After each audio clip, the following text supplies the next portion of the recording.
Hi, welcome to Renu Neelu talks. ఇవాళ మన video కెనడాలో సిఆర్ఏ అకౌంట్ ఎలా ఓపెన్ చేయాలి. ఇప్పుడు సిఆర్ఏ అకౌంట్ని మీరు క్రియేట్ చేయడానికి మనం కొన్ని డాక్యుమెంట్స్ ఇవ్వాలి. అది సిన్ నెంబర్ అని కెనడాలో ఉంటుంది, సోషల్ ఇన్సూరెన్స్ నెంబర్ అది. దాని తర్వాత ఒక డేట్ ఆఫ్ బర్త్ ఉంటుంది. So first time tax file చేసిన వాళ్ళకి ట్యాక్స్ అసెస్మెంట్ రిపోర్ట్ అని ఒకటి వస్తుంది. సో ట్యాక్స్ ఇన్ఫర్మేషన్ కోసం మీకు స్క్రీన్ మీద చూపిస్తున్నాను కదా, లైన్ నెంబర్ 15000. ఇది కాకుండా కొన్నిసార్లు 10100 అడిగే ఛాన్సెస్ కూడా మనకున్నాయి. ఇప్పుడు మీకు స్క్రీన్లో చూపించిన ఇన్ఫర్మేషన్ దాన్ని బట్టి మనం ప్రాసెస్ ఎలా చేసుకుందామో చూద్దాం. ఒకసారి పేజ్ అంతా మీకు క్రియేట్ అయిపోయిన తర్వాత సో మెయిన్ బెనిఫిట్స్ ఏంటంటే tax assessment, tax benefits, so Canada child benefits ఉంటాయి, child and family benefits, RRSP, taxations, so ఇంకా ఉన్నాయి. సో ఈ లిమిటేషన్స్ అన్నీ మీకు ఈజీగా యాక్సెసిబుల్గా వన్ పేజ్లో మీకు అన్నీ దొరికిపోతాయి అన్నమాట. సో ఇంక్లూడింగ్ టీఎఫ్ఎస్ఏ కూడా. సో మనం ఇండివిజువల్ అకౌంట్ ప్రాసెస్ డిస్కస్ చేస్తున్నాం. సో ప్రాసెస్లోకి వెళితే మై అకౌంట్ మీద క్లిక్ చేసిన తర్వాత మీకు ఈ పేజ్ ఓపెన్ అవుతుంది. ఓకే,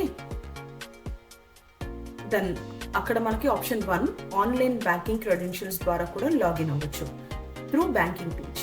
కానీ ఇప్పుడు మనం చేసేది మాత్రం ఆప్షన్ 2 ప్రాసెస్. ఇక్కడ మీకు సిఆర్ఏ రిజిస్టర్ క్లిక్ చేసిన తర్వాత ఇమీడియట్గా ఈ పేజ్ ఓపెన్ అవుతుంది.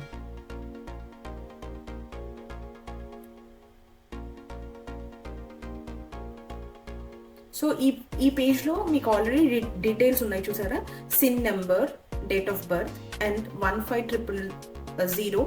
సో దీనికి సంబంధించినవన్నీ ఎంటర్ చేయాలి. సెన్సర్ అని ఉంది అంటే మన ప్రైవేట్ ఇన్ఫర్మేషన్ కొంచెం సేవ్ చేసినట్టు అనమాట అక్కడ.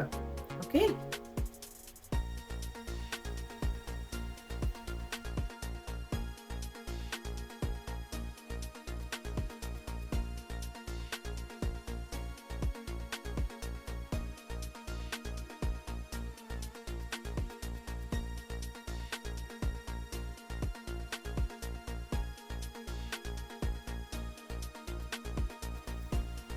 దీని నెక్స్ట్ పేజే మీకు 10100 ఎంటర్ చేయాలి.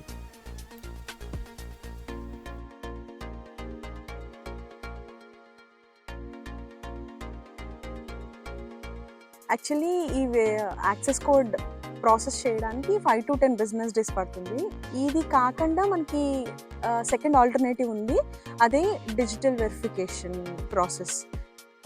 అది చేసుకునే వాళ్ళు అది కూడా చేసుకోవచ్చు. మేమైతే దానికి అండర్గో అవ్వలేదు, సో మీరు అలా చేసుకోవచ్చు. ఇఫ్ నాట్, ఒకసారి యాక్సెస్ కోడ్ ఇనిషియేట్ చేసిన తర్వాత మీరు కనుక అది రిసీవ్ చేసుకోకపోతే సిఆర్ఏకి మీరు రివర్ట్ బ్యాక్ కాల్ చేసి మీ యాక్సెస్ కోడ్ ఏంటో కూడా కనుక్కోవచ్చు. వాళ్ళు మీకు ఇన్ఫర్మేషన్ మొత్తం ప్రొవైడ్ చేస్తారు. నెక్స్ట్ పేజ్లో మీ own user ID and password create చేసుకోవాలి. ఆ పేజ్లో మొత్తం ఇన్స్ట్రక్షన్స్ ఫాలో అవుతే మీకు సరిపోతుంది. ఓకే, నాకు తెలిసిన ఇన్ఫర్మేషన్ అంతా నేను షేర్ చేశాను. మీకు ఇంకా అడిషనల్ ఇన్ఫర్మేషన్ ఏమైనా తెలుసుంటే కామెంట్ రూపంలో షేర్ చేయండి. మ్యాక్సిమం ఈ వీడియో అందరికీ యూస్ఫుల్ అవుతుందని అనుకుంటున్నాను. And please don't forget to subscribe my channel.